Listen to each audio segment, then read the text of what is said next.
Nós vamos agora começar a última sessão do SAST. E para fechar com chave de ouro, temos um convidado, né, nacional, o Otávio Lemos. Né, ele vai falar, o tema da palestra dele é revisitando os tipos de teste. Falar um pouquinho do Otávio Otávio, você pode complementar alguma coisa se você quiser, né? Então, um short bio. Ele é desenvolvedor, pesquisador e professor de computação. Leciona 10 anos na Universidade Federal de São Paulo, na Unifesp. Tem mestrado e doutorado pela Universidade de São Paulo e fez pós-doutorado na Universidade da Califórnia, em Irvine. Na UCI, né, em Irvine, ele trabalhou em diferentes períodos, fazendo aproximadamente 2 anos. Já apresentou seu trabalho de pesquisa no Google, Carnegie Mellon University e também na Universidade da Califórnia, em Irvine, além de inúmeros congressos internacionais. Em 2019, ele iniciou seu trabalho na internet com um canal pessoal no YouTube que cresceu rapidamente. Esse trabalho representa sua aproximação com a indústria de desenvolvimento de software, tópico pelo qual é apaixonado e procura se especializar cada vez mais. Nesse novo período, tem realizado workshops, cursos, treinamentos e sessões de consultoria junto a empresas e startups de tecnologia. Otávio, é um prazer receber você aqui. Conheço o Otávio há bastante tempo, fomos contemporâneos aí de ICMC, lá na USP de São Carlos, né?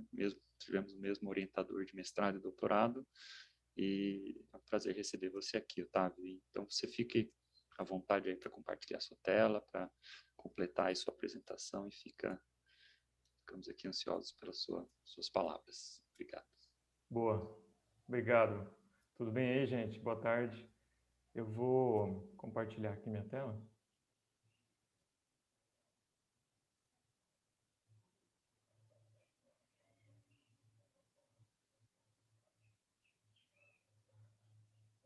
Bom, boa tarde, pessoal. O Marcelo já me apresentou muito bem.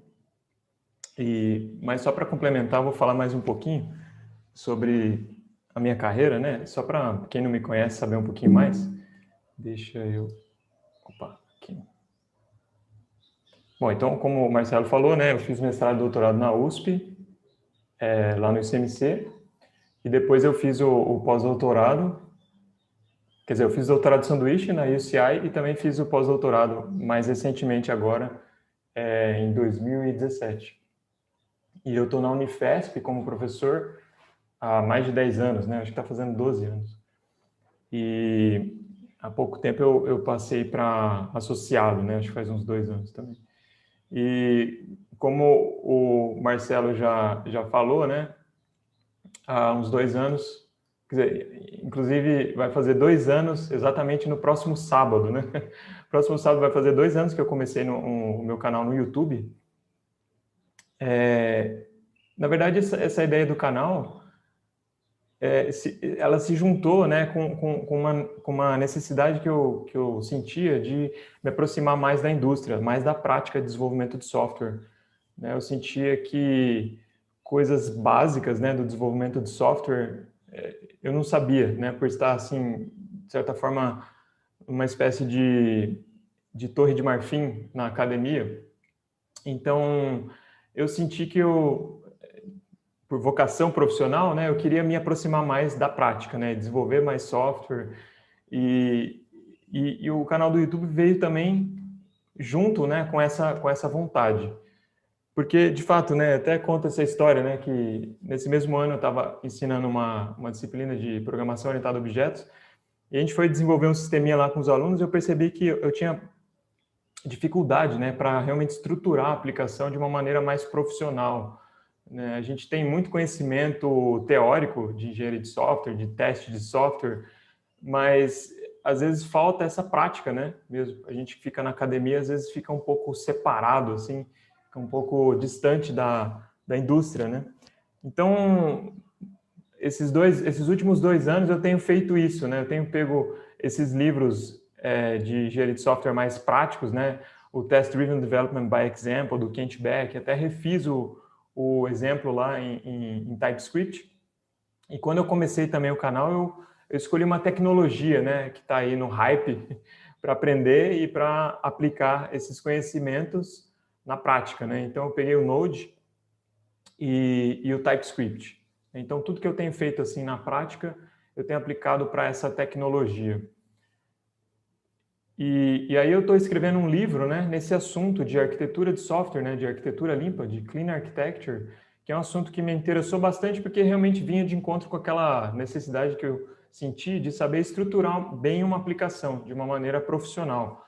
Então, esse estudo que eu realizei para fazer isso na prática culminou nesse livro que eu estou escrevendo, né, e pretendo publicá-lo em dezembro, né? Já tem aí mais de 70 páginas.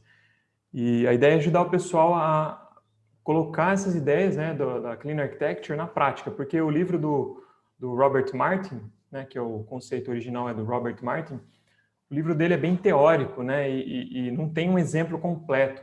Então, nesses 2 anos, eu peguei e desenvolvi um exemplo completo, ainda que simples, utilizando todos os conceitos, né, da Clean Architecture.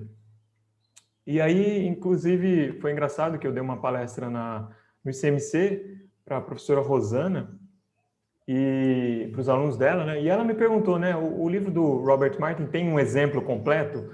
E, de fato, né, não tem um exemplo completo, né? Tem alguns trechos, né, algumas partes, né, de modelos, mas não tem um exemplo completo. Aí ela falou assim, olha aí, uma oportunidade de você escrever um livro. Eu falei, poxa, verdade, né? E aí, estou escrevendo esse livro, né, e quem se interessar por esse tema, eu vou publicar lá por dezembro. Bom, então vamos falar do tema aqui, né, que é na área de teste, né? Então, um dos temas que eu comecei a explorar bastante na prática foi realmente o teste de software, né, que é uma coisa que realmente a gente, na área acadêmica, a gente domina, assim, na teoria, mas muitas vezes falta a prática mesmo, né? Então, a gente acha que a gente entende os conceitos, mas quando a gente vai colocar a mão na massa, a gente fala, puxa vida, acho que eu não entendo muito bem esses conceitos, em como que eles são aplicados mesmo. Então, uma das coisas que eu passei a entender melhor foi essa questão dos tipos de teste, né, das diferentes granularidades de teste, né, que é realmente aquilo que aparece naquela pirâmide de teste tradicional. Eu esqueci o nome do autor, mas tem um autor lá de desenvolvimento ágil que foi o primeiro a citar a pirâmide de testes, né? E basicamente, né, ele divide, né, as diferentes granularidades de teste em teste de unidade, teste de integração e teste end-to-end, né? E depois, pensando em um outro tipo de teste que não é automatizado, tem também o teste manual. E aí ao realizar essas aplicações, ao colocar na prática nessas ideias, eu também esbarrei nessa questão, né? O que é um teste de unidade? O que é um teste de integração? O que é um teste end-to-end? E aí eu comecei a me aprofundar, principalmente com realmente gente da indústria, né? Em como que eles aplicam essas ideias na prática. E acredito que eu comecei a entender melhor em como que essas coisas são realmente feitas, né, de uma maneira mais pragmática e não tão acadêmica. Uma apresentação que eu assisti, que eu recomendo para vocês, e que realmente colocou bastante luz nesse tema, para mim, foi uma apresentação do Ian Cooper. Tá? Ele é um desenvolvedor .NET, inglês, e ele fala bastante sobre TDD, sobre mensageria também, né, sobre microserviços e tal. E tem uma apresentação de TDD dele, que é até antiguinha, que eu acho que é de 2015, se não me engano. E lá ele discute essa questão, né, de o que seria um teste de unidade e tal. E para mim aquilo ali ajudou muito, né, a maneira com que ele abordou o tema, tá? Então, basicamente, essa apresentação é para passar para vocês, né, o meu entendimento, né, que eu considero que é o melhor entendimento das diferentes granularidades de teste, tá? Então, vamos ver esses tipos de teste um a um, tá? Então, primeiro eu vou falar do teste de unidade, teste de integração e depois do teste end-to-end, tá? Como eu entendo, né, esses conceitos hoje em dia, atualmente. Bom, o teste de unidade, então, é aquela ideia realmente de você focar, né, num trecho, digamos assim, pequeno da sua aplicação, numa funcionalidade, né, numa feature da sua aplicação.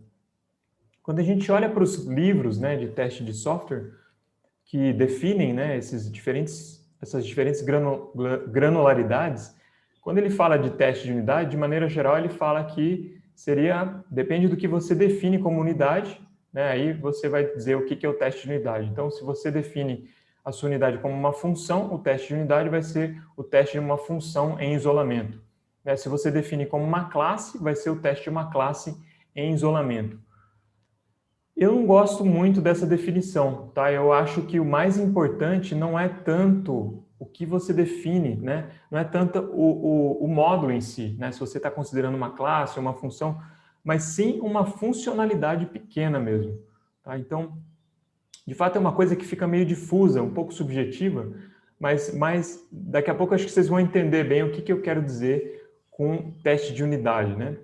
O mais importante, né, que eu venho, pelo menos me parece que faz mais sentido quando a gente fala de teste de unidade, não é tanto se a gente está testando um módulo que, por exemplo, conversa com outro, tá? Na definição mais formal, por assim dizer, se um módulo conversa com outro, né, e eu testar esse módulo e ele está conversando com outro, eu estou fazendo um teste de integração, tá? Então, para mim, isso não é muito usual e, de fato, não é o que é entendido na prática, tá? O mais importante, né, é o quê? Você não, de fato, né, não testar muitas colaborações, né, porque, de fato, aí, se você testa muitas colaborações, aí vai ser um teste grande, por assim dizer, e aí sim vai se aproximar de um teste de integração, tá? Mas o mais importante, tá, do teste de unidade para mim é que ele é um teste que roda rápido, certo? Então, mais do que se a unidade, se o módulo que você está testando, se ele conversa ou não com outros módulos, o mais importante é que o teste de unidade ele rode rápido, tá?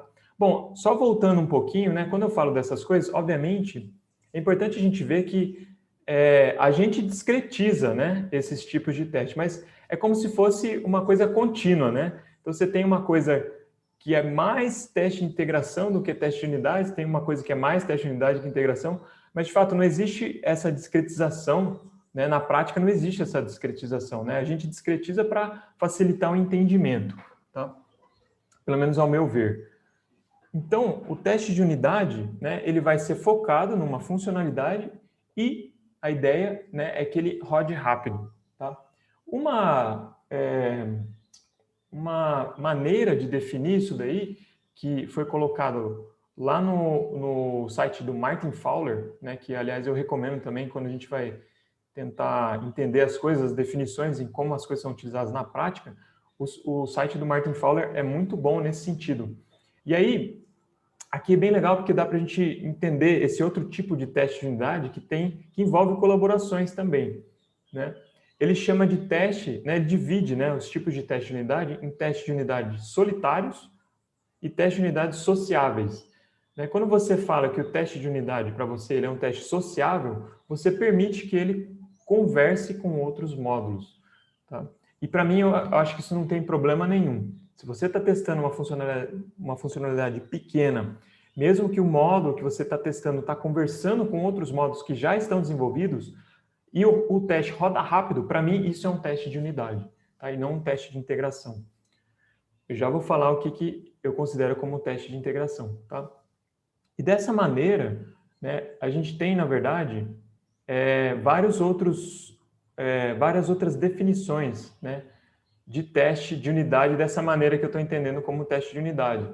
Tá? Inclusive, o Ian Cooper, ele não gosta desse termo, né, teste de unidade. Ele acha que é confuso por causa disso mesmo, né? Então, quando você fala teste de unidade, mas o que é a unidade, né?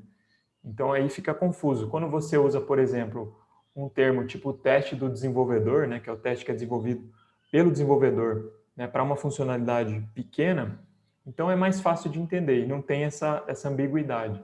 Tá? E existem outros termos também, o de Paul Hill, que é um cara bem legal também, que eu sugiro que vocês sigam lá no Twitter. Ele é especialista em TDD, né, e fala bastante sobre essas questões também. Ele chama esses testes pequenos, né, de microtestes. Então, eu gosto bastante dessa nomenclatura também de microtestes. E se a gente for olhar no livro do Kent Beck, né, que foi o cara que inventou o JUnit, né? Então, o SUnit e depois o JUnit, né? Então, ele mesmo não usa esse termo teste de unidade da maneira que a gente usa, né, em, sei lá, nos livros de teste de software ou na área mais acadêmica, né? Ele fala de teste de escala menor, né? Então, small scale tests, que é o teste realmente mais focado, certo, numa funcionalidade pequena. Tá? E ele também utiliza esse termo teste do desenvolvedor, como o Ian Cooper. Tá? Então, o mais importante para mim, quando a gente fala de teste de unidade, é isso. Tá? Isso aparece também lá no Trabalho Efetivo com Código Legado, Trabalho Eficaz com Código Legado, do Michael Feathers, que é um desses livros também da prática que eu estou lendo agora, nesse momento, e ele discute isso daí também. Ele fala que o teste de unidade, né, uma das principais características dele é que ele tem que rodar rápido. Tá? E ele ajuda a localizar o defeito. Então, se ele é um teste que envolve muitas colaborações, repara, ele não vai te ajudar a localizar o defeito, porque se aquele teste falha, né, e ele envolve muitas colaborações, aí vai ser difícil você localizar o defeito. Então, repare que tem esse trade-off, né? Você pode ter um teste de unidade sociável, né, que se comunica com outros módulos, mas não pode se comunicar com muitos módulos, certo? Não pode ser um teste que realmente envolve muitas chamadas, né, muitos módulos, porque senão vai ser difícil você localizar o defeito. Então, para o Michael Feathers, essas duas qualidades são muito importantes para o teste de unidade. É ele rodar rápido e ajudar a localizar o defeito. Tá? E o que é rodar rápido? Ele, inclusive, coloca lá uma medida, né, um número mágico que a gente pode utilizar, né, para dizer se o teste roda rápido ou não. Ele fala que se um teste de unidade demora mais de 1/10 de segundo para rodar, é um teste de unidade lento. Né? Daí a gente consegue já ter uma ideia, né, de que o teste de unidade realmente ele tem que rodar muito rápido. Por que o teste de unidade tem que rodar muito rápido? Porque é o teste que a gente vai rodar mais frequentemente, certo? Então, toda hora que você faz uma alteração em uma determinada parte do seu sistema, você quer conseguir rodar esses testes de unidade rapidamente. Se esses testes começam a demorar, o desenvolvedor começa a não querer rodá-los. Isso é um problema. Então é por isso que o teste de unidade ele tem que rodar rápido, certo? Porque você quer rodar ele frequentemente. Toda hora que você faz alguma alteração no sistema, você quer que os testes rodem rapidamente, para você já ter um feedback rápido. Certo? Então, o Michael Feathers também fala isso, né? Tem alguns testes que se mascaram de teste de unidade, mas não são testes de unidade. Tá? Então, ele dá alguns exemplos aqui. Se o teste conversa com o banco de dados, ele não é um teste de unidade. Tá? Então, para mim também, né? Eu considero esse teste que já vai ser um teste de integração. Certo? Você está integrando o seu sistema com o banco de dados. Você está verificando, né, se o seu sistema integrado com o banco de dados funciona corretamente. Quer dizer, se não tem bug, né, se você não roda o teste e não está encontrando bug ali nessa integração. Tá? Então, ele fala isso, um teste não é um teste de unidade se ele conversa com o banco de dados, se ele se comunica, né, com a rede, certo? Então, se a unidade que você está testando, né, conversa com um serviço, por exemplo, que está, sei lá, num endpoint na rede, então isso já não é um teste de unidade. Repara que, obviamente, né, esse teste vai demorar mais, certo? Então, de fato, não vai ser um teste de unidade. Depois, se o teste também toca o sistema de arquivos, então, sei lá, cria um arquivo ou lê algum dado, né, do sistema de arquivos, ele também vai ser um teste de integração, tá? Porque, de fato, também vai afetar na velocidade que ele roda. Ele vai rodar mais devagar. E também, né, o quarto exemplo aí, que diz que o teste está sendo mascarado como teste de unidade, mas não é quando você tem que fazer coisas especiais, né, no seu ambiente para rodar esse teste. Tá? Por exemplo, editar arquivos de configuração para poder rodar esse teste. Então, esse também não é um teste de unidade.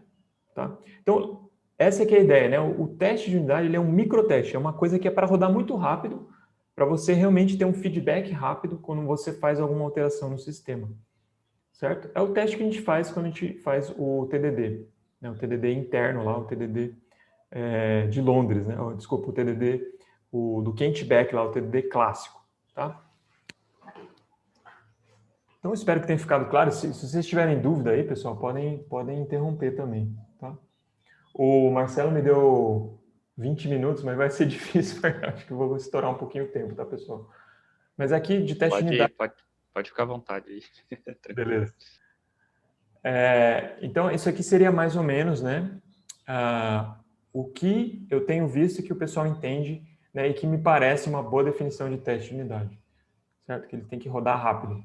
Então, aqui um exemplo, né, de teste de unidade. Aqui eu estou testando uma função que valida e-mail, certo? Então, eu jogo lá uma string, né, para essa função, e ela me diz se aquela string representa um e-mail válido ou não, certo? E aí eu tenho um caso de teste aqui, né, por exemplo, uma string nula, eu estou verificando se a minha função retorna, né, que aquela string não é um e-mail válido, certo? Ou então eu passo uma string vazia, né, e estou verificando se aquela string vazia, né, se a minha função diz corretamente que ela não é um e-mail válido, certo? Ou se eu passo um e-mail válido, se ela me diz que é um e-mail válido. Então, repare, esses testes aqui, eles rodam em frações de segundo, né? Eles rodam muito rápido. Tá? Então, esses são realmente testes de unidade. Esses são os menores, né, por assim dizer, porque realmente estão testando uma função só.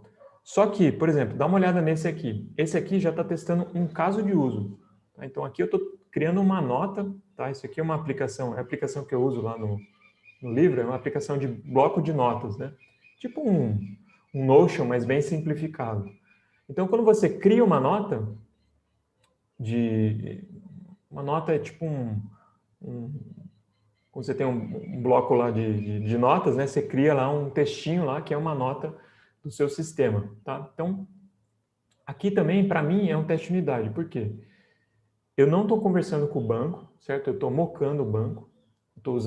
Na verdade, eu estou usando um fake object, né? Que é um banco de dados em memória, certo? Para criar essa nota em memória, para testar o caso de uso que cria a nota. Então, repara, quando eu usar esse caso de uso, quando eu fizer esse teste, quando eu chamar aqui, por exemplo, né, eu tenho a função aqui, o método, o que eu estou testando aqui é esse perform aqui, do caso de uso. Tá? Então, ele vai fazer um request, né, ele vai passar o conteúdo da nota, né, e o título da nota.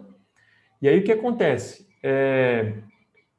Esse caso de uso vai chamar, certo? Ele vai criar uma nota mesmo, vai chamar um factory method lá na nota para criar a nota, certo? E talvez vai chamar outras coisas.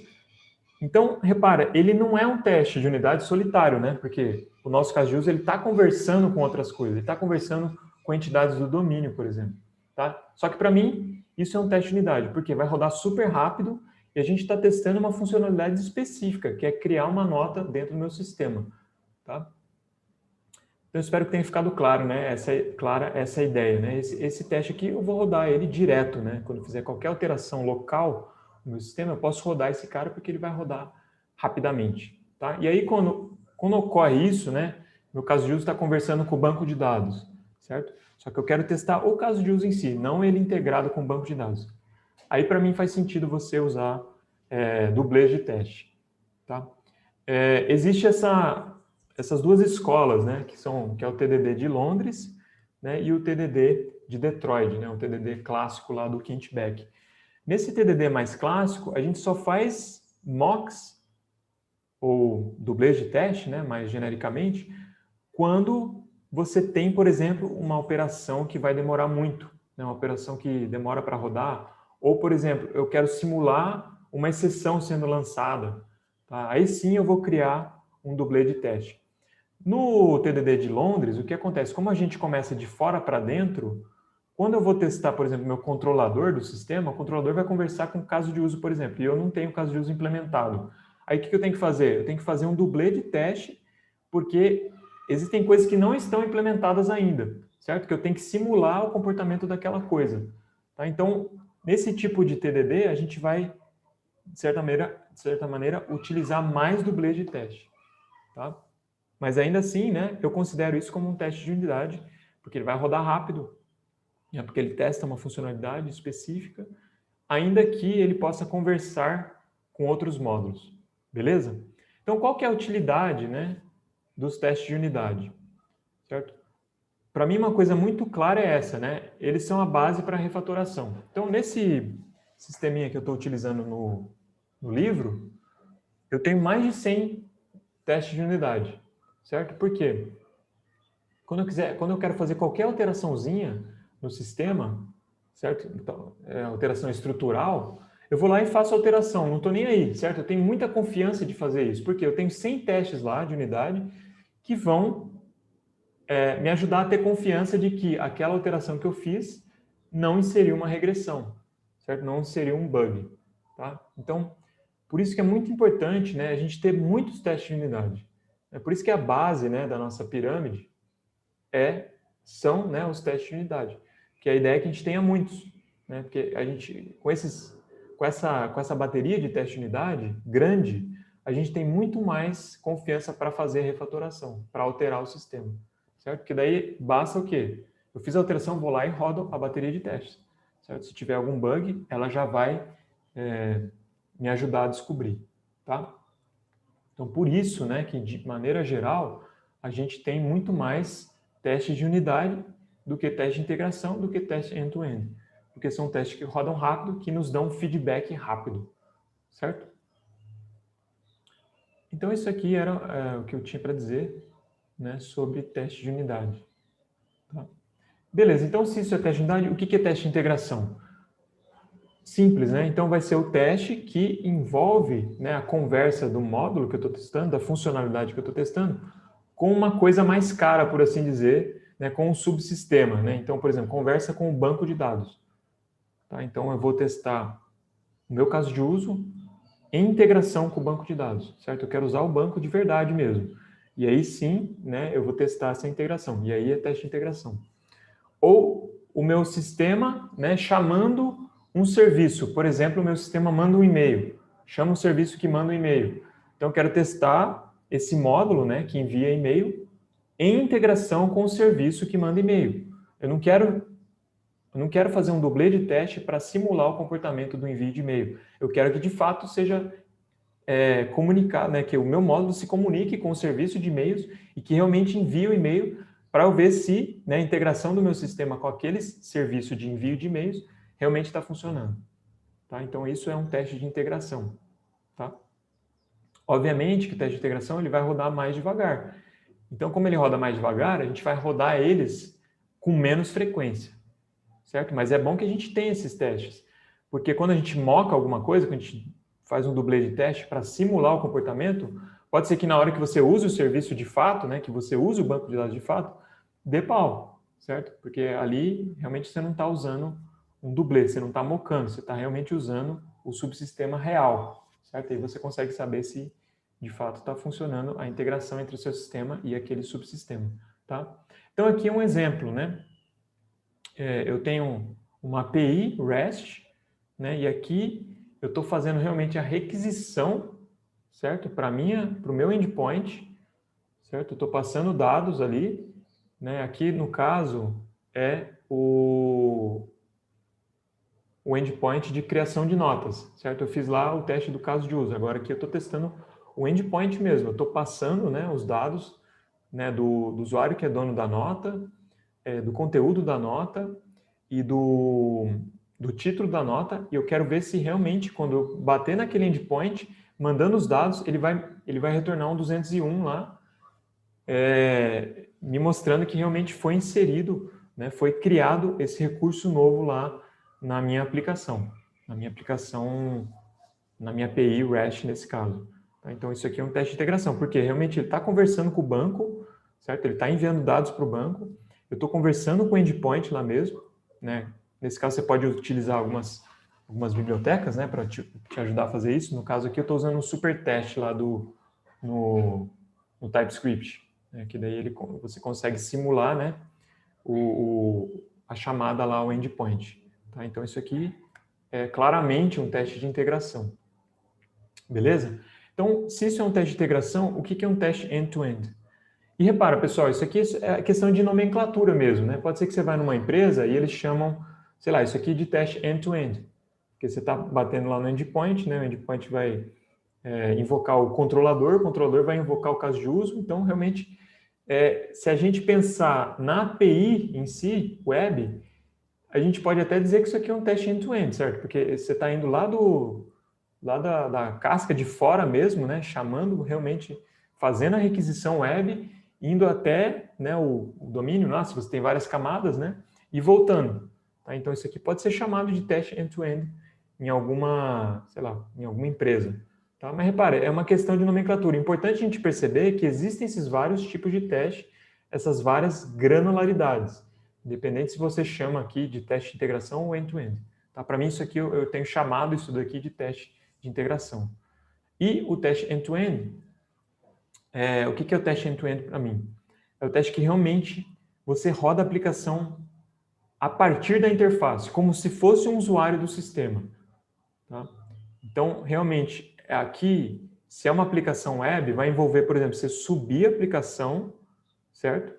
E utilizar um robô lá, né? Essas ferramentas tipo Cypress ou Puppeteer, né? O Playwright que eu tenho utilizado, para realmente executar as operações como se fosse um usuário utilizando o sistema. Tá? Desde a interface gráfica, né? Então, ele vai utilizar todas as camadas da aplicação e vai retornar. Tá? Então, por isso que se chama end-to-end, né? Ponta a ponta, né? Vai desde da interface gráfica mesmo, né, até o banco de dados, por assim dizer. Tá? Então, obviamente que esse teste ele vai ser muito mais caro, né? Porque ele roda muito mais devagar, certo? Ele envolve você subir a aplicação, né, num ambiente, pode ser um ambiente de teste, realmente você fazer lá, sei lá, como se fosse o usuário preenchendo o formulário, né, clicando no botão. Tá? Então, de fato, esse tipo de teste, de maneira geral, ele demora muito. Então, por isso que, de maneira geral, a gente tem poucos testes end-to-end.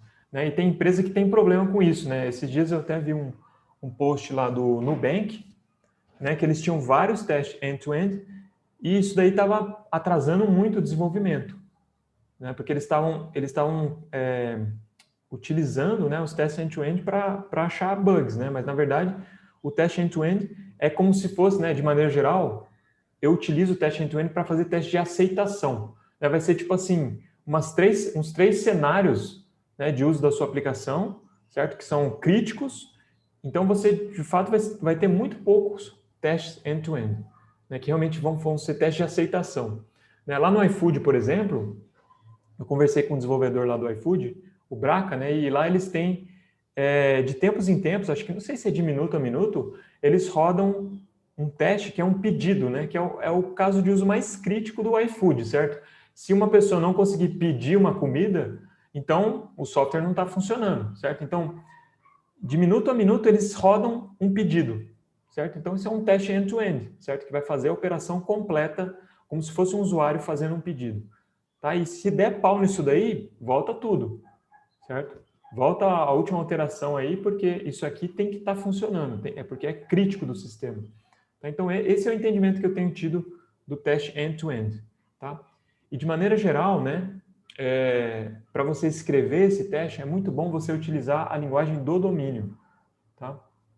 Então, isso é uma coisa que o Dave Farley, que é um cara que tem um canal no YouTube lá muito bom também, que eu recomendo vocês darem uma olhada, que ele ensina você a fazer, né, teste de aceitação utilizando a linguagem do domínio.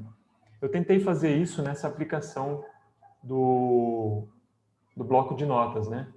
Então, de maneira geral, você vai ter um teste bem alto nível, né, que representa realmente um usuário utilizando o sistema, certo? E utilizando a linguagem do domínio. Então, aqui, por exemplo, eu estou vendo se o usuário conseguiu se cadastrar no sistema. Tá? Então, basicamente, o que ele faz ali? Ó? Ele vai, é como se fosse, pode ser até uma coisa física mesmo, né? O sujeito vai lá no balcão, recebe um formulário, né? Então, repare, esse teste aqui de aceitação com linguagem do domínio, você pode mudar a implementação, né? Você pode ter a implementação do sistema como sistema web ou com um sistema, sei lá, com um robozinho que faz as coisas, né? O Dave Farley dá esse exemplo, né? Então, por exemplo, você tem uma aplicação que você vai comprar livros, né? Então, pode ser ele entrando no sistema lá na Amazon para comprar um livro, ou pode ser até um robozinho que entra numa livraria, né, física, vai lá e escolhe, consegue achar o título, né, que você quer comprar, vai no caixa e consegue fazer o checkout, né, e levar o livro. Então, essa é uma ideia legal também para a gente ter nos testes end-to-end, que são testes de aceitação, né, a gente fazer utilizando a linguagem do domínio. Então, aqui o que eu fiz, né? Tá vendo esse Notepad Driver, né? É o que vai guiar a aplicação. Então, ele vai no sign up, né? Que é como se fosse ir no balcão lá para se cadastrar. Aí ele informa, né? Uma informação válida de pessoal, né? Então, no caso lá era só o e-mail e a senha, né? E faz a submissão, né? Então, é como se fosse o cara escrever, né? Um formulário e dar o formulário para uma pessoa. E depois a gente verifica, né? Porque no meu caso, quando ele faz o cadastro, depois do cadastro ele tem que estar logado já, né? Então esse último método aí, né? essa última operação está verificando se ele está logado no sistema, certo? Is signed in. Né? Então isso é uma coisa que é utilizado lá no livro do pessoal lá do TDD de Londres, né? O Growing Object Oriented Software Guided by Test, que eles fazem isso também, né? Então, quando o método tem um verbo do jeito que está ali, né? Is signed in, é porque a gente está fazendo uma assertiva, tá? Então, aqui seria as coisas por baixo do pano, né? Por baixo do pano, o que é informar uma informação válida, pessoal, e submeter. Para o caso da minha aplicação web, é o quê? O cara ir lá, né? O usuário ir lá, preencher, né? O campo lá de e-mail, com um e-mail válido, preencher o campo da senha com uma senha válida, né? Preencher o campo de confirmação de senha, né? Com a mesma senha que ele colocou lá no campo de senha, fazer a submissão, que é clicar no botão, né? Então tá vendo que tem um clique ali está clicando no botão.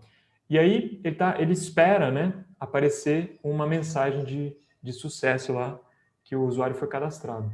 E depois o signed in, tá vendo ali embaixo, ó? Ali eu estou fazendo a expectativa, né? Que é como se fosse o assert lá do JUnit. Ele está verificando se o token de acesso do usuário está definido, né? Se o ID dele e o e-mail também estão definidos dentro do local storage, que é onde eu estou guardando as informações. Mas repara, aqui isso fica transparente. Se eu quiser implementar utilizando um robozinho, por exemplo, né? Que vai de fato num balcão, né? E preenche lá os dados. Então a ideia do teste end-to-end de aceitação é você utilizar a linguagem do domínio, tá? Então, esse é o teste end-to-end. De maneira geral, né, se a gente está usando a aplicação web, se a gente está testando a aplicação web, a gente vai usar essas ferramentas aí, o Cypress, o Puppeteer, né, o Playwright, que é da Microsoft, para, né, tipo um robozinho que realmente executa operações no seu front-end, tá? Então, isso eu considero como teste end-to-end. Beleza? Então, eu espero que tenha ficado claro, pessoal, né, essa pirâmide de teste. Aqui é só uns dados, né, para vocês terem ideia. Isso aqui eu vi um desenvolvedor mostrando os dados de algumas empresas, né, que de fato as empresas tendem a seguir a pirâmide de teste. Então, lá no Airbnb, né, pelo menos na época em que eu vi esses dados, eles tinham 10 mil testes de unidade, 30 mil testes de screenshot. Isso é teste, é porque é mobile aqui, né? Então, ele faz o teste dos formulários lá, né, na interface gráfica mesmo do aplicativo mobile para ver se está ok, né, esse teste de screenshot. E lá eles não tinham no Airbnb teste end-to-end. Aqui nesse Robinhood, milhares de testes de unidade, né, 400 snapshots, snapshot é parecido com o screenshot lá, e apenas de 10 a 15 testes end-to-end, tá vendo? Isso tem bem pouco, né? A proporção é bem pequena com relação ao teste de unidade. Tem milhares de testes de unidade, somente de 10 a 15 testes end-to-end. Tá? Na Nordstrom, 30 mil de unidade, 1.500 de interface gráfica. Shopify, 8 mil de unidade, 2 mil screenshot e 20 end-to-end. Então, tá vendo? 8 mil de unidades e só 20 testes end-to-end. Aí da Target só tem informação de unidade lá, que tinha mais de 10 mil. Certo? Então, espero que tenha ficado claro aí essa ideia da pirâmide de teste, né? Como eu tenho entendido, né? Agora colocando mais a mão na massa. Agora, só para a gente terminar, como é que eu utilizaria esses tipos de teste num pipeline de integração contínua? né, que aparece lá no livro do Dave Farley, que eu recomendo também. Esse livro eu li recentemente, que é como você constrói, né, pipelines de entrega e integração contínua. E lá, obviamente, ele fala muito de teste, né? Para fazer essas coisas de uma maneira sistemática, de uma maneira profissional, por assim dizer, você tem que ter bastante teste, né? E onde vai aparecer cada um daqueles tipos de teste? No pipeline de integração e entrega contínua. Então, lá no livro ele fala dos vários, ele fala do ciclo, né, do pipeline, né, que tem vários estágios, né? E um dos estágios é o ciclo de commit, né? Então, aqui ele fala, quando você está trabalhando localmente, certo? O que você faz? Você vai compilar o código, vai rodar todos os testes de unidade, né? E você pode fazer análise estática, né? E construir os instaladores, né? Se a sua aplicação tem esse tipo de coisa. E aí o que acontece? Ele só faz o push lá no repositório se todos os testes de unidade passam, né? Localmente. Tá? Então aqui seria o uso daqueles testes de unidade que a gente viu lá. Tá? E aí, quando ele se passa os testes de unidade, em cima das alterações que você fez naquele commit, aí o que ele faz? Né? Aí ele constrói, né, um artefato que seria o executável da sua aplicação. Certo? Isso aí vai depender do tipo de aplicação que você tem. E, de maneira geral, é bom você ter esse repositório de artefatos, né, que a cada candidato a ser colocado em deploy, ele gera, né, uma versão, por assim dizer, um número lá, serial, né, para aquele candidato, e coloca num repositório de artefatos. Tá? Então, lá, por exemplo, no Azure, né, no Microsoft Azure, eu já vi que tem isso daí. Você pode, por exemplo, construir imagens Docker, né, e aí você coloca nesse repositório. Certo? Então, cada versão que você gera da aplicação com alguma alteração, você coloca nesse repositório. E aí, quando você tem esse executável, por assim dizer, como é que você faz o deploy dele? Né? Aí você vai ter que ter o ciclo de aceitação. Aí aqui ele vai rodar, né, os testes end-to-end. Então ele vai fazer o deploy, certo? E vai fazer os testes end-to-end. Eu acho que eu esqueci de falar aqui, na verdade, aqui também tem um passo, né, em que você roda os testes de integração. Então, antes de fazer o deploy, né, mesmo que num ambiente de teste, ele vai rodar os testes de integração também. Então, localmente, roda os testes de unidade, beleza, fez o push, né, ele vai gerar o artefato, vai rodar os testes de integração. Passaram os testes de integração? Então, beleza, aí ele gera. Na verdade, eu acho que o ideal é você fazer o quê? Você rodar os testes de integração e só se os testes de integração passam é que você gera um artefato, certo? Que você realmente gera um candidato a release. Se eles não, se aquela alteração, né, aquela versão da aplicação não passa nos testes de integração, você nem gera um artefato, um candidato a release, certo? Se passou nos testes de integração, aí você gera o artefato. Beleza, aí qual que seria o próximo passo? Eu fazer o deploy num ambiente de teste. Fiz o deploy no ambiente de teste, aí eu rodo os testes de aceitação, certo? Ele fala de outros tipos de teste aqui, que é o smoke test, o health test, né, para que você garanta, né, que esse candidato está realmente up and running, né, tá rodando ali de maneira correta, e aí sim você roda aqueles testes end-to-end. E aí, se o pipeline, né, é realmente automatizado e de entrega contínua, o que acontece? Se passa os testes end-to-end, né, os testes de aceitação, ele vai e faz o deploy automaticamente para a produção. Tá? Então, esse aqui é o esquema que é recomendado pelo Dave Farley, inclusive aparece também lá no Accelerate, né, que é a ideia de você fazer o trunk-based development, né, que quando você faz o push direto na main. Você não fica fazendo feature branches, né, você não fica fazendo branches. Né, então você realmente já faz direto o push no tronco lá, principal, né, ele já gera o artefato, já roda os testes, se está tudo ok, ele já faz o deploy automaticamente. Claro, você precisa ter muita confiança, né, nos seus desenvolvedores e tal, de que eles estão desenvolvendo, né, que são gente que realmente gente muito boa e tal. Se você tem muito estagiário, por exemplo, já é mais difícil você fazer esse tipo de coisa, né? Mas esse é o ideal, né? É o desejável. Nossa, estourei muito tempo aí, né, Marcelo? Desculpa aí, cara. Acho que deu o quê? Uns 40 minutos, né? Estourei só o dobro aí do tempo que você falou. Mas era isso, pessoal. Só assim, eu queria... Porque, de fato, eu não entendia direito essas coisas, né? Quando eu só dava aula de teste e fazia pesquisa na área de teste. Quando eu fui colocar a mão na massa e ver esses livros mais práticos, é que eu fui entender melhor esses conceitos. Tá? Então, isso que eu quis trazer aqui para vocês no SAST. Espero que seja útil aí para vocês e vocês podem procurar mais informações nesses livros aí que eu vim citando e também no Ian Cooper lá, né, no Kent Beck e outros caras aí, outras pessoas da prática, né, que falam sobre esses termos, tá? Então, obrigado, pessoal. Era só isso. Depois, se vocês tiverem pergunta aí, também me sigam lá no Twitter, né? Se inscrevam lá no meu canal do YouTube. E eu tenho esse projetinho aí do The Wise Dev, é um projeto pessoal, né? Que a ideia é empacotar todas essas coisas que eu tenho feito, né? Como projeto pessoal aí, nessa plataforma, tá? Que é o The Wise Dev.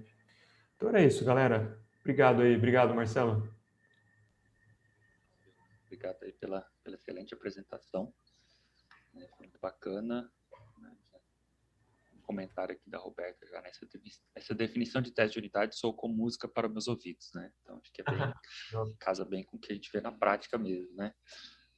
Então nós temos tempo para perguntas, né? Então aproveitem que o Otávio está aí, podem fazer dúvidas, tirar dúvidas, fazer comentários, podem levantar a mão aqui no Zoom ou escrever aqui no bate-papo aqui, ou também, se quiserem, podem fazer pergunta para quem estiver assistindo pelo YouTube, também pode fazer pergunta por aí, que a gente vai passar para o Otávio, tá bom? Eu tenho uma pergunta, Marcelo. Otávio, beleza. Obrigado pela apresentação aí, é legal ver. Acho que teve um tempo que, quando eu fazia mestrado, eu também era desenvolvedor, então eu sentia o mesmo que você sentiu, de que eu estava estudando uma coisa e um momento era pesquisador. Quando eu ia desenvolver, eu era desenvolvedor, mas não fazia as duas coisas, mesmo estando fazendo um mestrado de engenharia de software. Uhum. Mas a minha pergunta é: se você tivesse o conhecimento que você tem hoje e fosse iniciar o mestrado e doutorado, você acha que seria diferente? Eu acho que sim, viu, Wesley? Eu acho que eu tentaria fazer um trabalho que tivesse um pouco mais impacto na prática, né? Eu sei que é difícil isso, né? Quando a gente faz um doutorado, em geral, um tema bem específico, assim, bem pequeno, assim, e que tem que ter uma contribuição nova, né? Para a área, né? Mas, assim, de bate-pronto, se eu fosse voltar no tempo hoje, e fosse fazer o mestrado, doutorado, eu acho que eu ia tentar fazer uma coisa que fosse mais aplicável, entendeu? E talvez eu ia tentar fazer isso que eu fiz agora, entendeu? Buscar mais informações de como que as coisas são realizadas mesmo na prática, entendeu? Para tentar fazer uma coisa que faça um pouco mais de sentido do ponto de vista também da indústria, entendeu? Não só acadêmico, assim, né? Porque meu tema realmente foi teste de... Acho que o Marcelo trabalhou com isso também. Na época que a gente estava no doutorado, no mestrado, o hype era a programação orientada a aspectos, né? Hoje em dia o pessoal não utiliza muito isso daí, acho que tem algum uso, né, na indústria bem mais restrito, mas na época era isso daí que a gente estava fazendo pesquisa, né? Então eu fiz o mestrado e o doutorado foi em cima disso, né? Teste estrutural de programas orientados a aspectos, então que é uma coisa assim bem alto nível, assim, né? Não sei se tem muito efeito prático assim, né? De fato, né? Não estou aqui menosprezando, né, os trabalhos de pesquisa e tal, que são muito importantes, mas, assim, falando de maneira sincera, se eu pudesse voltar, eu ia tentar fazer uma coisa que tivesse um pouco mais de impacto na prática. Não, mas é bom falar porque talvez tem muitos alunos que estão ou iniciar um mestrado ou fazendo iniciar um doutorado, e é bom ter essa noção, porque teve um momento também na minha carreira que eu achei que eu tive que dar uma guinada para poder, talvez, pegar algo mais prático, assim, mas é legal, é interessante. Obrigado pela resposta. Nada.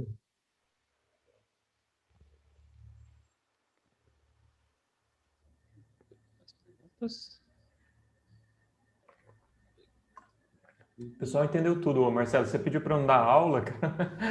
Mas é bem simples mesmo, né? Só para a gente, acho que, tentar dar uma escovada, assim, né? Dar uma polida nesses conceitos. Porque, de fato, é uma questão de nomenclatura mas para mim nunca tinha ficado muito claro essas questões, né, de como, o que é um teste de unidade mesmo, né, como é que o pessoal usa na prática hoje em dia. Então, por isso que eu pensei nesse tema aí, que foi uma coisa que me ajudou mesmo, né? Então, eu acho que pode ajudar mais pessoas a entender melhor isso daí. Não, eu acho ótimo porque, assim, é difícil mesmo, às vezes, você definir algumas fronteiras até, né, Sim. e entre os tipos de teste, né, e quando você vai na prática, eu tenho também colaborado um pouco com a indústria e também a maioria dos meus alunos trabalham, então eles trazem, né, essas questões práticas, né, e isso a gente vê que a gente precisa expandir um pouco mais o nosso contexto, né, de, de nomenclatura e de aplicação e de explicação para embarcar realmente, de fato, o que acontece, como as pessoas, os desenvolvedores percebem na prática, né? E interessante você comentando, né, que a proporção, né, entre os testes da base, né, de unidade, depois integração e end-to-end, mas a gente precisa trabalhar bastante com a educação em teste de software, porque, assim, muitos alunos vêm e eles falam que muitos que trabalham em algumas empresas, eles só fazem end-to-end, não faz teste de unidade, né? Sim. Porque Eles fazem um não, sorvetão lá, né, que eles falam. O cone lá, exatamente. né? Em vez de ser a pirâmide, é um cone, né? É muito Exato. mais teste end-to-end do que teste de unidade, né? E aí o que você falou, né? O end-to-end não te dá um feedback rápido para você achar o bug, né? Localizar o defeito e corrigir. O de unidade ele é mais rápido para você fazer isso, né? Ele é mais preciso, né? Exato. É, que ele vai Interessante. exatamente no ponto, né? O Endo, fala aí, Temos Endo. uma pergunta aí do Endo, ó. Quer Você falar, acha? Endo? Eu acho que o Pá, Marco Tolho também, acho que o Marco Tolho também tinha levantado a mão antes, mas tudo bem. olá, Ah, apareceu. estão me ouvindo? Sim. Ô, Otávio, tudo bom, cara? Parabéns aí pela palestra, achei bem interessante. Bom, a pergunta é essa daí, né? Se você acha que a gente, como área, tem que pensar em redefinir esses termos, né? No fundo, assim, um pouco do que eu faço é, ó, conceitualmente a definição é essa, mas o que está acontecendo na prática, a definição é essa daqui, né? Você acha que a gente continua com essa separação ou a gente faz um esforço como área para tentar redefinir isso daí? Se eu fosse escrever um livro de teste, eu ia tentar definir esses termos da maneira com que eu defini nessa apresentação, entendeu? Porque me parece que a maneira com que esses livros mais antigos, né, ou sei lá, pegar um binder da vida, na verdade eu não lembro direito como é que está definido lá nesses livros, mas me parece que eles falam isso, né? Se a sua unidade é a classe, então o teste de unidade vai ser o teste da classe. Né? Se a sua unidade é o método, o teste de unidade vai ser o teste do método. Então, se eu fosse fazer um livro de teste hoje, eu tentaria, né, incorporar essas coisas que eu falei durante a apresentação para que esses termos ficassem um pouco mais próximos do que de fato são utilizados na prática, né? Mas é engraçado, né? Que nem isso que o Marcelo falou, né? A gente fala que é utilizado na prática, mas é o que ele falou, tem muita empresa que nem faz teste, né? Então, assim, isso é uma coisa que a gente pode ajudar como acadêmico, né? Porque a gente pode pegar as coisas que as pessoas estão fazendo e ajudá-las a entender melhor até o que elas já fazem, né? Ou o que elas deixam de fazer. Então, isso é, assim, pegar o que seria o ideal, né? Que nem o pessoal fazer bastante teste de unidade, né? Fazer alguns testes de integração e um pouco menos de teste end-to-end, me parece que é a maneira ideal de você desenvolver. Né? E algumas empresas fazem isso, mas eu nem afirmo que é a maioria. Na verdade, acho que é a minoria, talvez, né? Que faz a coisa assim, de uma maneira tão profissional assim. Mas, assim, respondendo a sua pergunta, se eu fosse escrever um livro de teste, eu tentaria me aproximar das definições que eu utilizei durante essa apresentação. Entendeu? Não sei como é que o Anish está fazendo, porque o Anish vai lançar um livro de teste aí. Não sei nem se ele define esses termos aí, mas é um livro legal para a gente olhar também, porque o Anish ele tem bastante noção da prática também, né? O cara que veio da indústria foi para academia, então eu acho que vai ser um livro legal também para ver esses termos. Legal. Marco ia Marco falar? Túlio, né? Falar. Oi, Otávio.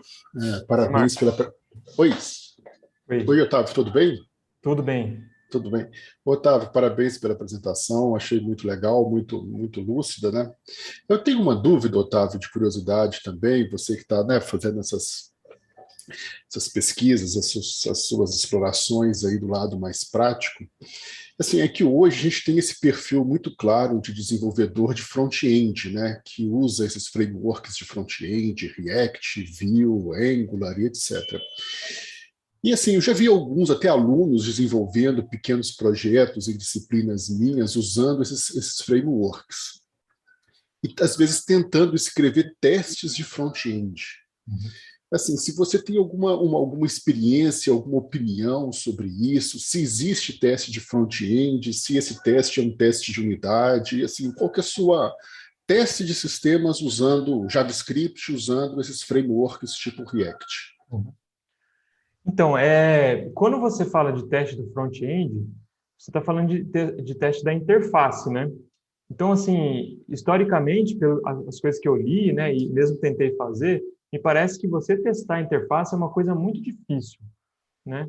E eu tenho visto vários especialistas, né, inclusive o próprio Robert Martin, que fala o seguinte: quando eu vou testar a interface, eu testo usando o olho. Então eu rodo a aplicação e olho, né? Então esse seria o teste da interface, seria uma coisa mais manual, né? Porque o que acontece, de maneira geral, é claro, essas aplicações mais complexas, se você tem muita lógica dentro do front-end, aí de fato, né, você vai ter que ter algum teste ali, né? Mas da parte gráfica mesmo, me parece que se você ficar fazendo, por exemplo, uma espécie de teste end-to-end, da maneira que eu mostrei para vocês, se você ficar fazendo muito daquilo, vai ser muito árduo, né? E você acaba que esses testes ficam muito acoplados àquela tecnologia que você está usando, né? Então, a ideia dos testes end-to-end que eu mostrei não é você testar a interface, é você testar as operações por meio da interface. Então, eu não estou testando a interface ali. Me parece que o teste de interface é uma coisa muito difícil de fazer e que às vezes não compensa, porque é uma coisa muito complicada, né? Porque ali é uma tecnologia, você já está no baixo nível, por assim dizer, né, da sua aplicação. O que eu acho que pode ser feito? Que, inclusive, lá no livro do Robert Martin, no Clean Architecture, ele fala sobre isso. É você pegar as funcionalidades, se você tem lógica mesmo, lá no front-end, você tentar o quê? Modularizar essas lógicas, essa lógica em alguns módulos separados, e fazer teste de unidade dessa lógica, né? Então, eu acho que tem até um padrão eu acho que é presenter, se eu não me engano, que você consegue separar a lógica, né? Então, se tem sei lá, muita lógica mesmo dentro de um componente gráfico, o que você faz? Você tira essa lógica do componente gráfico, deixa o componente gráfico só para realmente apresentar, né? Ele só recebe dados e apresenta na tela, né? E formata lá. E aí, esse cara você não vai testar, porque, como eu falei, ou o teste fica muito acoplado ou muito árduo você fazer esse tipo de teste. E aí você testa essa lógica de maneira separada, com teste de unidade. Então, é isso que eu tenho, pelo menos assim, quando eu meditei, ainda não fiz muito esse tipo. Na verdade, o front-end que eu tenho feito lá para essa aplicação exemplo, eu não estou fazendo esse tipo de teste, né? Porque, para mim, aquilo ali é formatação, né, HTML, colocar as coisas na tela, mesmo usando o Next, né? Eu estou usando o Next lá, que é o framework do React. Mas, de fato, se tem alguma lógica um pouco mais interessante, mais sofisticada, aí o que eu recomendo fazer? Você mover essa lógica para um módulo separado e aí fazer o teste de unidade, né, daquela lógica, separadamente. Tá? Mas, assim, eu estou falando sem ter muita experiência no front-end. Obrigado, Otávio. É bom ouvir essa opinião sua aí, porque eu já vi, quer dizer, quando você usa esses frameworks, a minha pergunta mais foi no sentido de quando que você usa esses frameworks, começa a aparecer mais código no front-end, né, no cliente, né? E então talvez essa solução que você deu seja mais adequada mesmo, de você modularizar esse código e testar como unidade. Sim, eu sinto que o pessoal de front-end fica até aliviado quando eu falo isso, porque eu sinto que, às vezes, o pessoal do front-end, eles ficam meio agoniados para fazer teste. Pô, o pessoal fala que tem que fazer teste, tem que fazer teste. Só que tem esse problema, né? Quando você está no baixo nível, né, na interface gráfica, é muito árduo fazer esse tipo de teste. Eu nunca gostei, assim, não sei vocês aí, mas é uma questão mais de opinião. Eu nunca gostei muito daquela ferramenta, até esqueci o nome aqui, é uma ferramenta do Java mesmo, que o pessoal fazia teste no HTML, que você olha para os tags HTML para ver se tem alguma, alguma mensagem lá, sabe? Eu acho esse teste muito baixo nível e fica muito acoplado à implementação. É a mesma coisa que você testar uma aplicação de linha de comando e ficar olhando a saída, né? Ficar olhando o que sai lá no terminal e ficar testando aquelas mensagens, entendeu? Me parece que é uma coisa meio o teste fica muito acoplado e você não tem muito ganho com isso, né? Então acho que acho que é o Selenium mesmo que eu estava querendo dizer, né? Então o Selenium não vejo problema nenhum você utilizar para fazer testes end-to-end, né? Que você realmente faz as operações, algumas operações críticas da sua aplicação por meio da interface. Mas você usar o Selenium para testar a interface me parece uma coisa meio árdua que você não tem muito ganho. Tá? É só um ponto de vista, assim, também, porque de alguém que nem tem muita experiência na coisa. Bom, obrigado, Otávio. Temos mais algumas perguntas aqui, né, do Samuel, né? Parabéns pela apresentação. Em sua experiência, já se deparou com o uso de teste baseado em propriedades? Uhum. E no mercado, existe essa demanda? Então, a primeira vez, é engraçado, a primeira vez que eu vi, depois de, sei lá, uns 7 anos, 8 anos estudando teste, eu não conhecia Property Based Testing. A primeira vez que eu vi essa técnica foi no livro Pragmatic Programmer. Lá ele fala sobre isso daí, né, sobre essa técnica, que ela é interessante para ser utilizada junto com aquele Design by Contract, né, que você faz os contratos, né, para as interfaces, e aí você consegue gerar os testes a partir dos contratos.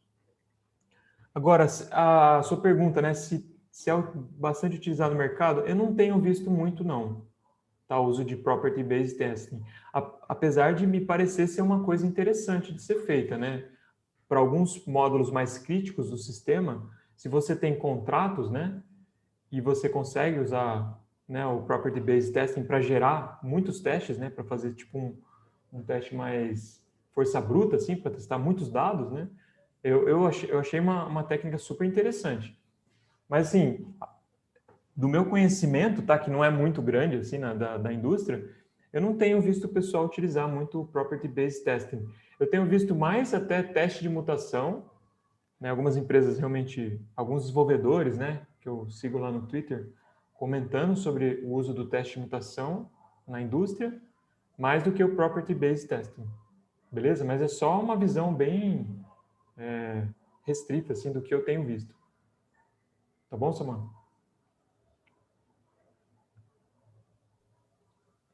Temos, né, uma outra pergunta aqui do André Vieira, né, fugindo um pouco do assunto, gostaria que você opinasse sobre TDD. Né? Você acredita que na prática, que a prática de escrever testes a priori tende a se tornar tão ubíqua quanto o controle de versão? Eu não sei. Eu sou meio suspeito para falar, porque eu adoro o TDD, né? Então, essa aplicaçãozinha que eu desenvolvi aí foi toda, assim, pelo menos tentando, né? Utilizar o TDD em todos os momentos, né? Tem gente que tem prática de TDD que a pessoa desenvolve faz, sei lá, 10 anos, né? Então, a pessoa nem consegue desenvolver sem fazer o teste antes, né? Não é o meu caso. Eu estou, assim, agora colocando essas coisas na prática. E confesso que em alguns momentos lá eu fiz a implementação e depois eu fiz o teste. Mas na maior parte das vezes eu fiz utilizando o TDD, que é uma prática que eu realmente quero realmente dominar. E é um desejo meu. Eu desejo que seja uma prática realmente que chegue a ser tão comum quanto o controle de versão. Mas acho que a gente ainda está um pouco longe disso. Tem muita resistência contra o TDD. Nem todo mundo gosta, né, desse estilo de programação. Mas eu conversei lá com o Robert Martin no meu canal E a minha impressão era de que até menos pessoas utilizassem o TDD. A impressão dele é que um quarto dos desenvolvedores mais experientes utilizam o TDD. Eu achei até um número bom, assim, né? 25%. E eu recomendo para uma pessoa que quer se tornar, né, um desenvolvedor profissional mesmo, né, que realmente... Porque isso aí, tá? Para mim, o TDD é uma coisa que dá paz no coração do próprio desenvolvedor. É uma coisa que vai ajudar ele mesmo. Quando você desenvolve, fazendo teste antes e tal, é uma coisa que te dá muito mais confiança no desenvolvimento. Então, é uma coisa que ajuda o próprio desenvolvedor. Mas que no começo é difícil, né? Porque como toda prática, né, é difícil você assumir aquilo ali, né, até que seja uma coisa automática. Mas eu recomendo, e eu desejo isso que você perguntou, mas eu não sei afirmar se vai ser ou se não vai ser. Eu espero que sim. Eu acho que vai aumentar, tá? Eu acho que é uma coisa que eu tenho visto muita gente falando de TDD, inclusive isso aparece lá no DOMA lá também, que é aquele estudo grande lá do pessoal que escreveu aquele livro Accelerate, que é um livro que eu recomendo também. Eu ainda não li, mas está na minha lista que eu vou ler. Que eles fizeram uma pesquisa com muita gente, né? Com acho que, sei lá, 16 mil desenvolvedores. E, na verdade, é uma pesquisa ongoing, né? Que eles todo ano sai, né? Que é o DevOps Report, DevOps alguma coisa. É só procurar DevOps, esqueci o nome exatamente, mas é DOMA. DOMA Research, alguma coisa DevOps, você colocar lá no Google, você acha. E aí tem vários dados, né? E lá aparece, ele fala, o termo que ele usa é continuous testing, mas quando você entra lá, ele fala, ó, o desenvolvedor deveria, né, realizar os testes, utilizar a prática do TDD. Então me parece que é uma prática que, assim, inclusive já tem dados, né, mostrando que é uma prática que ajuda na qualidade assim geral das empresas.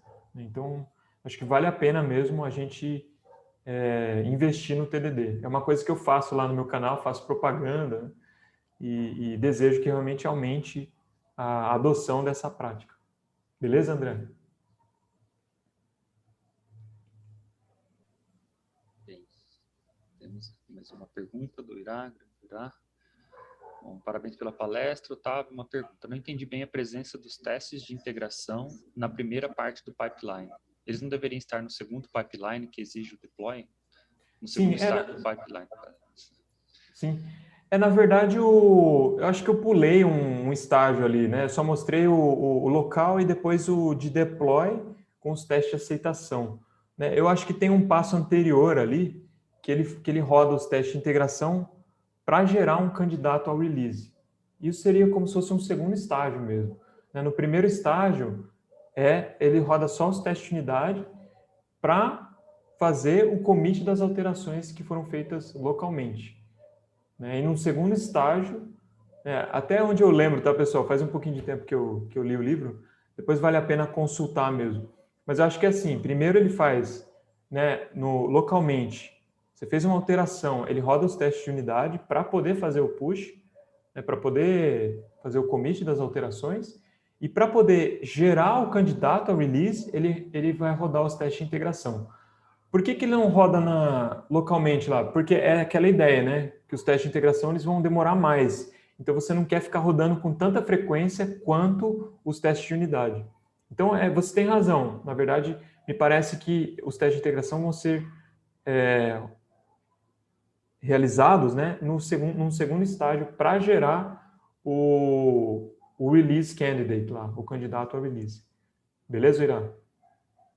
Sei que tá certo aí.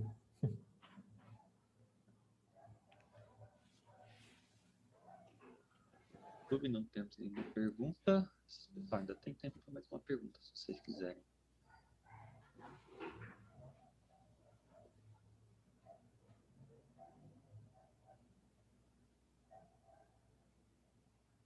Otávio, eu tenho uma pergunta, né? Sim, quanto que você acha, né, pela sua experiência, que os desenvolvedores confundem as coisas no sentido de confundir conceitos e objetivos de teste com as próprias ferramentas que eles usam? explicar um pouco melhor. Eu tenho vários alunos, né, principalmente na pós-graduação, que trabalham, inclusive, com a área de teste no mercado, e quando a gente vai falar para eles sobre alguns conceitos básicos, né, como é que você cria um bom caso de teste, você vai pensar naquelas técnicas de funcional, por exemplo, classe de equivalência, causa e efeito, né, tabela de decisão. Parece que eles nunca tinham ouvido falar sobre isso, né? Mas eles dominam muito a ferramenta. Então, parece que dominar uma ferramenta de teste, parece que te dá o selo de tester, mas quando você vai ver como criar o teste, fazer o plano do teste, ou fazer um bom caso de teste, isso não aparece, né? Então, a pergunta é quanto você acha que confunde as pessoas ficar muito bom numa ferramenta e não se preocupar com o conceito antes? Não sei se eu expliquei direito a minha pergunta. Não, entendi. Me parece que essa parte da teoria de teste que a gente estuda tanto, né, na academia, é muito alienígena para o pessoal, né? Essas técnicas de teste funcional, estrutural não, né? O pessoal sabe quando se fala de cobertura, e isso é uma coisa que eu acho legal também, porque quando a gente estava no mestrado, doutorado, na nossa época, era uma coisa bem mais restrita à academia, quando se falava de análise de cobertura e tal. E, e isso é uma coisa que realmente muita gente adotou assim, né, na prática. Então eu vejo lá o Jest, por exemplo, que é aquela ferramenta que o pessoal utiliza para o TypeScript, que é a ferramenta que eu tenho utilizado, ele já tem embutido lá um módulo lá que faz análise de cobertura. Então, e aí o cara que eu fui assim, o primeiro curso que eu fiz foi do Rodrigo Manguinho, que é um cara que eu agradeço lá também, porque foi um cara que me mostrou que é um cara da prática, da indústria, né? Mas que, tipo, logo de início, eu fiquei bem impressionado com o curso dele, porque logo de início ele usa o TDD, né? E utiliza testes e tal. E num dado momento ele faz análise de cobertura, né? Então ele também sugere, né? Recomenda que a gente tenha 100% de cobertura, pelo menos de comandos e ramos, né? E então assim, na parte de teste estrutural acho que o pessoal conhece mais. Mas quando se fala de teste funcional, menos assim, quase ninguém, né, parece que aplica essas ideias. O teste de mutação eu vejo que está entrando um pouco mais na indústria, assim. É porque, assim, sempre quando a gente fala está entrando, né, o nosso conhecimento é muito limitado, né? A gente segue, sei lá, algumas pessoas lá, algumas centenas de pessoas no Twitter, lê alguns blogs, né? Então é difícil a gente falar da indústria em geral, né? Mas o que me parece é que antigamente ninguém falava sobre isso, teste de mutação, por exemplo. E hoje em dia eu vejo algumas pessoas que eu sigo que estão na indústria e que falam de teste de mutação, né, de usar lá o Striker, né, que é do ferramenta lá de JavaScript, TypeScript, para fazer teste de mutação. Então, me parece que essas coisas estão sendo mais adotadas na prática. Teste funcional, o pessoal realmente fica boiando quando você fala de teste funcional. E me parece uma coisa bem interessante para o tester saber, né? Porque, de fato, ele vai no âmago ali, né, no ponto, né, e pegar aqueles análise de valor limite lá, realmente aquilo lá me parece bem útil para encontrar bugs. Me parece uma coisa legal para os testadores aplicarem. Mas eu tenho essa impressão que você tem também. O pessoal não conhece muito mesmo, tipo assim, é um testador profissional, né, mas não conhece algumas coisas que para a gente, né, na academia, é uma coisa meio básica, assim, né, de teoria. Né? Eu tenho essa mesma impressão que você.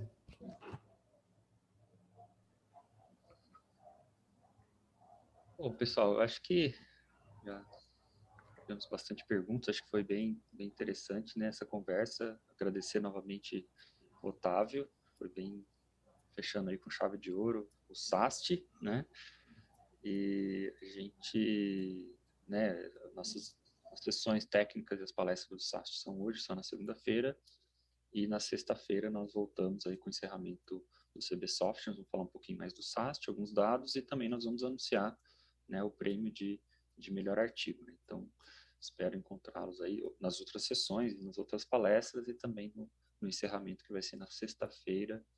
Só esqueci o horário, acho que é a partir de 5h30, né? Preciso olhar lá a programação. Tá joia? Então, agradecer, né, a todo mundo que participou, os autores, revisores, né, o Wesley, que também esteve junto comigo aí na organização. Tivemos hoje a palestra da Mayra, que foi bem interessante, fechando com o Otávio. Mais uma vez, obrigado. Sigam lá o canal do Otávio. Em dezembro vai ter o livro, né, todo mundo vai querer adquirir. Tá bom? Tá bom. Obrigado, viu, Marcelo? Obrigado pelo convite aí. Muito bom.